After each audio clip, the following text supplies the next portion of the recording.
Welcome back to more ReZero. Links in the description to catch up if you need them. We are continuing on with Amelia's first trial. Everything has been good up until this point, but now the witch cult has shown up. The other witch cultists have shown up. What are you doing here? I was assured that no one could get involved with this force except me. Assured? I think you just made up that rule and assured yourself. And now you're trying to force other people to go along with it? Pretty cocky for some worthless spirit. He is saying this out loud, so Fortuna does hear this, but she already knows that Juice is a spirit. Baby Amelia is probably not following along with anything that's happening right now. Older Amelia doesn't really react, so I don't really know if she caught what was said. To me, it seems like she didn't really, at the very least, she didn't understand what was being said. If you dislike the rule, then talk it over with the church. This line is important, in addition to the lines before. They are a part of the same group. It's not like Juice is just happens to be with people who wear the same black clothing as the cult. This also suggests that not everyone within the cult is on the same page. And there are actually two factions, that we know of, at least. The moderates and the extremists, or the radicals, I think is what it's called in the novels. And this only shows up in the novels. That's not really discussed in the anime at all, but I'm pretty sure this carries over to that, even if it's not said. Ironically, the two leaders for each group are here now. Juice leads the moderates while Regulus leads the extremist. It's part of the reason that they don't really get along, and part of the reason why Juice is already extremely on edge. Why have you come here? Because I ordered him to. I do want to go over everyone's reaction to this. Amelia, both Amelias, don't really know what's going on, so they're just confused. Juice is shocked, so he knows who this person is. Fortuna is pissed, so she definitely knows who this is. Echidna does not react at all. And to me, it comes off as if she already knows her. But later on, she does confirm that she knows who this person is. What's the matter, Bishop Romane Conti? Why? Regulus, why is she here? She came here of her own free will. Why are you blaming everything on me? You got something against me? Bishop Cornelius. He is simply confused. Try not to criticize him too much. I feel the need to point out that this is the first time someone has told Regulus to calm down, and it actually works. I don't think her position within the cult is ever clearly stated. She's like some secret part of the cult, so she may be above the archbishops, or maybe not. But she is powerful enough to get him to obey her. Or it might be better to say that she's important enough for him to obey. Look, he listens to her whenever he normally wouldn't listen to anyone else. That's all I'm trying to point out. Now, bring the key and seal here, so that the witch cult can fulfill its long-cherished desire. Pandora! Enjoy being skewered, and apologize to my brother and his wife. The ice shards pierce through her tiny body. Now, be gone forever. A huge pillar of ice slams on top of the intruders. Hey, come on. You weren't even aiming anywhere near me, but you still used an attack that you knew would hit me too? That's the same thing as trampling on my life, on my existence, on my authority, on my humanity itself, isn't it? The ice shatters. Neither person hit by the attack show any signs of injury. Even their clothes are completely clean. Okay, this is Pandora. She is going to be very important. We don't get a whole lot of info about her, but the general consensus is that she is going to be the in-game big bad of the story. According to what Fortuna just said, Pandora is at least partially to blame for what happened to her brother. Again, we don't get a whole lot of information. My guess is that Pandora is the reason that Emilia's parents had to do whatever they did. So Pandora probably didn't do anything to them directly. She probably indirectly forced them into the position of needing to sacrifice themselves in some way. But it was probably obvious enough who put them into that position. Again, that's just a guess. In the novels, Amelia asks Echidna if she knows what's happening. Echidna kind of understands the way that Regulus authority works. She says that she can make a guess, but she's not sure either. Unfortunately, she doesn't actually give her guess because that would be too much info for us in the audience. Fortuna, please take Amelia and leave here. Worry not, I would not remain here without a plan. I swear I'll come back to help you. They run off, leaving him to handle the two enemies. Juice has a plan. It's a bad plan, but it's still a plan. Keeping the trial in mind, you should follow yourself, no? What will you do? The novels explained that they are able to see the fight that's about to happen because of the Book of Wisdom. Amelia isn't here anymore, so it obviously can't be her memories. The book is just filling in the gaps.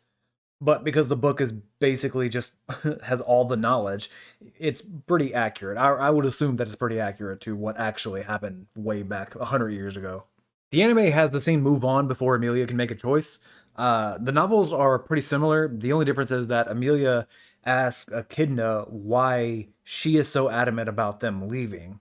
But just like in the anime, the scene moves on before they can really make a choice about what's happening. So they just stop or they just stay and watch. Hey, that was pretty admirable. But who gave you permission to let them get away? That's a violation of my actions and my authority, isn't it? Please, I have to cut down on what he says. Assume anytime he is talking that I am leaving out another paragraph, or at least a paragraph. More likely, it's another goddamn page. I feel like I've given this disclaimer before, but I'm probably just going to end up giving it again the next time that Regulus is in the story. I cannot allow the two of you to get past this point. Juice pulls a small box out of his cloak. Wait, you're not gonna... I do not have the knowledge to adapt to this. For that reason, I have done nothing but hold it since I was entrusted with it. But it was meant for a moment such as this. Bishop Beetlejuice Romane Canti. Have a good journey. He pulls the lid off the box, revealing a dark, black, pulsing mass. Please, forgive me, Flugel. Slamming the box against his chest, the witch factor sinks into his body. Up until this point, Juice hasn't had the unseen hand. Now that he has the witch factor inside of him, he gets the secret sloth powers. I don't know if all of the witch factors look like this. I think this is the only time that we actually see one in the wild. But in the novels, Juice says that Regulus got his witch factor the exact same way. So the witch factors being intentionally passed on is something that has happened more than once in the story. If I had to take a guess, getting a witch factor from killing an archbishop is probably something that would be more rare. I can't imagine someone with an authority dies all that often in battle, but I don't know, I'm just guessing. In the novels, the witch factor splashes on him like some weird goo, like he's some slime monster. And this kind of happens that way in the anime, but I don't know. To me, at first, it looked like I was under the assumption that it was like the unseen hand coming out of his body. After rewatching, I do think the black mask that covers him is the witch factor that's separate from the ability. I'm skipping ahead a little bit for this image, but we can see in this shot that Juice is covered in, I want to say miasma, but I don't know if that's what that is. The witch factor is covering him, and Regulus is grabbed by the hands. We can't see the hands, while we can see the stuff that's covering Juice. So that is probably visible to everybody, and isn't just the unseen hands leaking out of his body. Juice mentions Flugel, and we've heard this name before. He is the sage that was alive 400 years ago, but has mostly been forgotten. He's been overshadowed by the sage Shaula, who is credited with helping to take down Satella. His big ass tree was used to kill the white whale in the last arc, And now we know that he is the one who gave Juice the witch factor, the sloth witch factor. So it kind of seems like he is a little more important than the story wants to let on. What an idiot. Pandora begins to clap. Magnificent. Here it comes. Regulus suddenly flies into the air as if grabbed by the leg, and then slams back into the ground. I told you, what you see here is hope, a great unforgettable debt to the people who made me what I am. I really feel like these lines were added to further twist the knife, considering we know what he ends up like after all this. What do you see with those crimson eyes, Bishop Romane Conti? Love. Okay, they're just fucking with us at this point, right? I will not allow you to get past me. I feel like this line was changed for the sub because the light novel 100% says, "You shall not pass," with like the line, the pauses in between each word and everything. One thing that's not pointed out very well in the anime, Amelia recognizes this power. I mean, not completely, but it reminds her of someone. And it's not Sloth from the last arc. She never saw him in the canon timeline. This reminds her of Subaru, specifically the power that he used to beat Garfield. So she's already starting to make connections here. And I wish the anime would have included like a line or something about this, because it does kind of come back in the next arc. I realize it's not a big deal or anything, but I do think the novels do a better job of connecting dots. His body bulges and twists as if the witch factor was trying to escape the vessel it found itself in. A splendid show of your resolve. In the name of the Witch of Vanity, for your resolve and steadfast will, I shall grant you the title of Sloth. Beyond the 7 deadly sins, the 7 witches, there are a few more. The Witch of Vanity, Pandora, is one of them.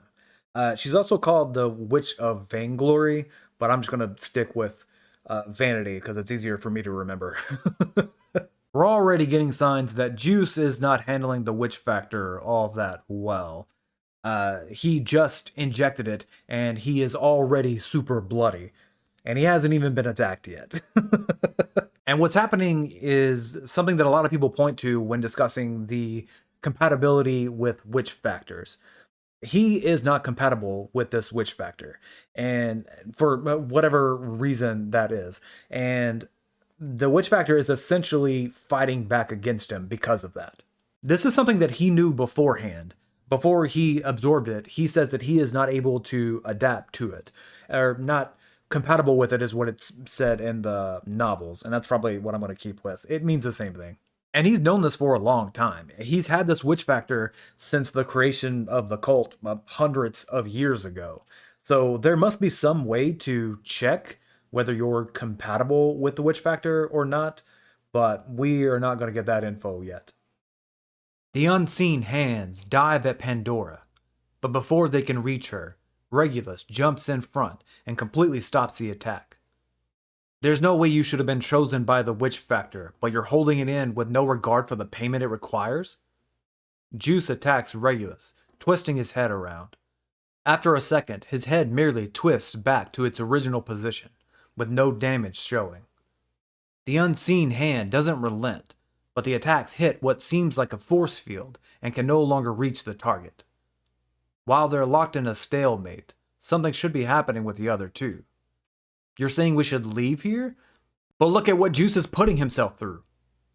It's debatable whether or not the strength of one's will could have affected the outcome. Then why can't we stand here and watch? I want... Amelia grabs the crystal on her necklace as she remembers why she's here.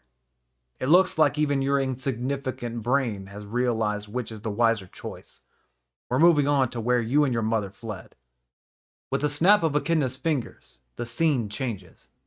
I hate to agree with Echidna, but she is right. Amelia is there to beat the trial, and she's not going to do that while they sit and watch the cult fight itself.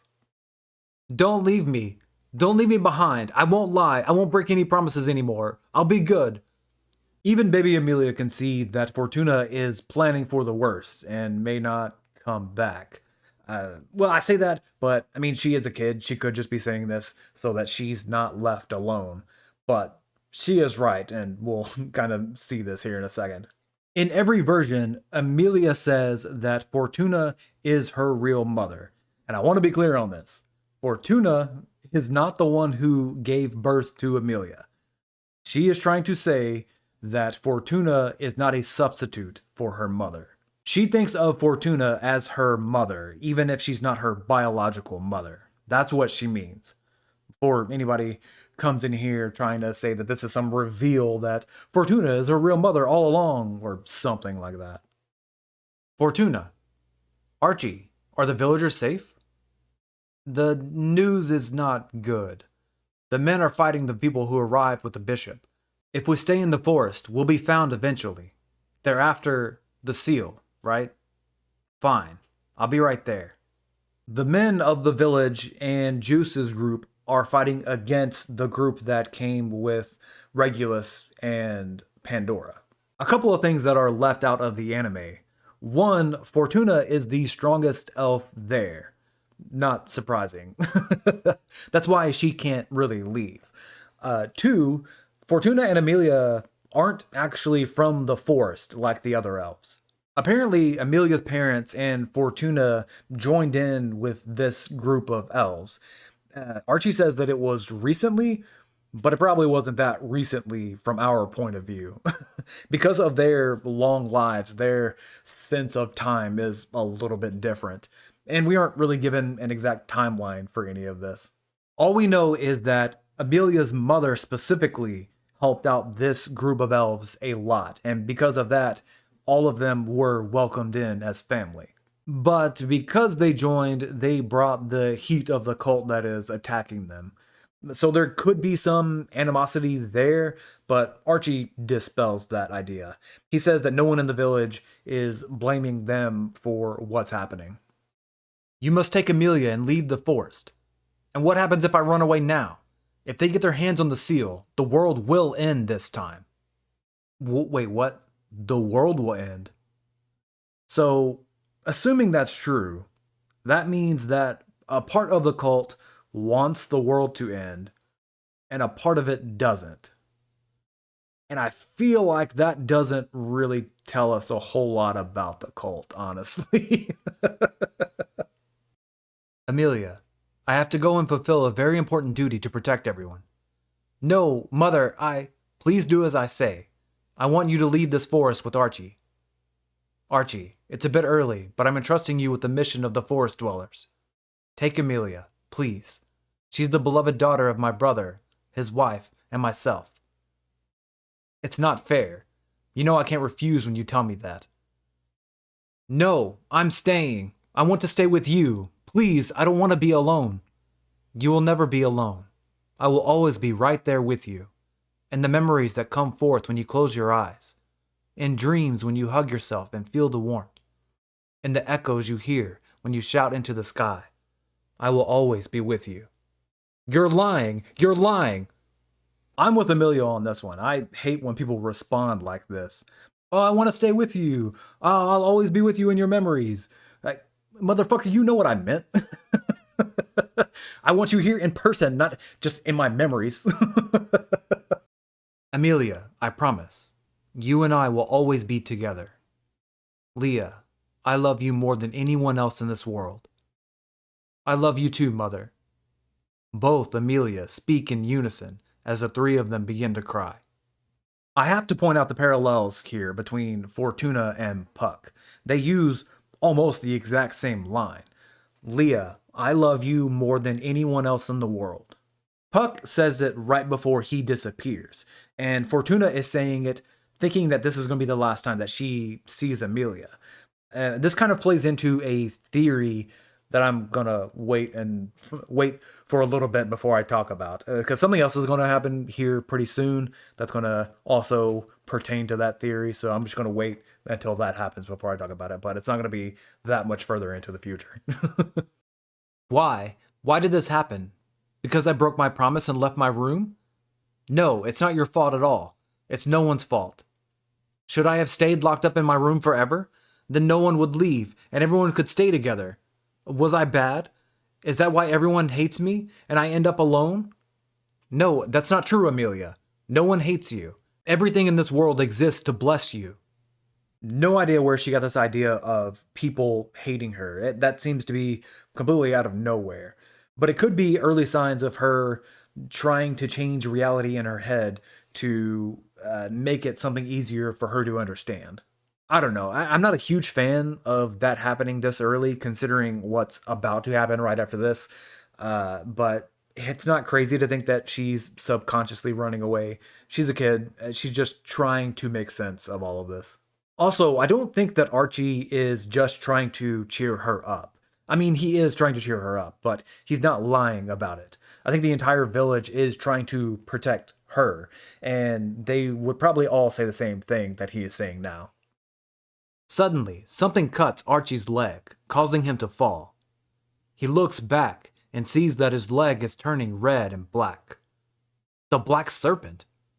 The crucible of disease, the plague-bearing maw beast, the last of the big three witch beasts, the Black Serpent. We don't actually get to see it all that well here. It's kind of hidden out in the woods and just nicks Archie's leg and then retreats. But as his name implies, he's all about diseases, and once you're hit, you're pretty fucked. In the novels before this, Archie meets one of the cultists that are on Juice's side.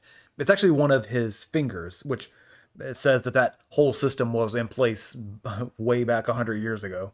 This random guy tells Archie about what's happening with the archbishops, with Pandora, and the Black Serpent. Apparently, out of all of the big three witch beasts, the Black Serpent is the one that's most like a natural disaster. The whale can be controlled by gluttony.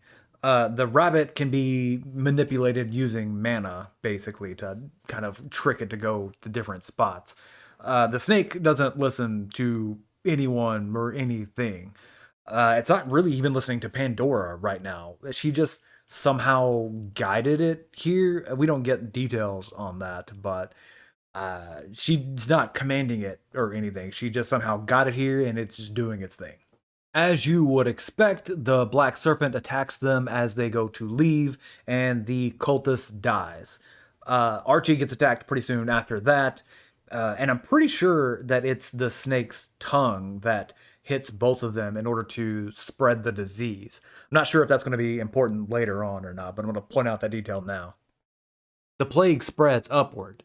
Archie uses a wind spell to slice off the leg before it gets too far, followed by an ice spell to stop the bleeding. Archie? It's nothing. I'm fine. Everything is fine. The disease continues to spread up what's left of the leg, while the serpent is not far off. Amelia, see the white flowers between those two trees? Can you run towards those flowers? Run through them and keep running straight. Don't worry, you won't be alone. Now, run. Don't look back, no matter what you hear. Yeah, technically we don't see Archie die from this, but he is super dead. The novels make it seem like the serpent was about to go after Amelia, but Archie drew enough aggro by just being menacing. To me, this comes off as if the serpent is cowardly. Like it attacked before it was seen, and then as soon as it did, it backed off and let the dot damage finish the job.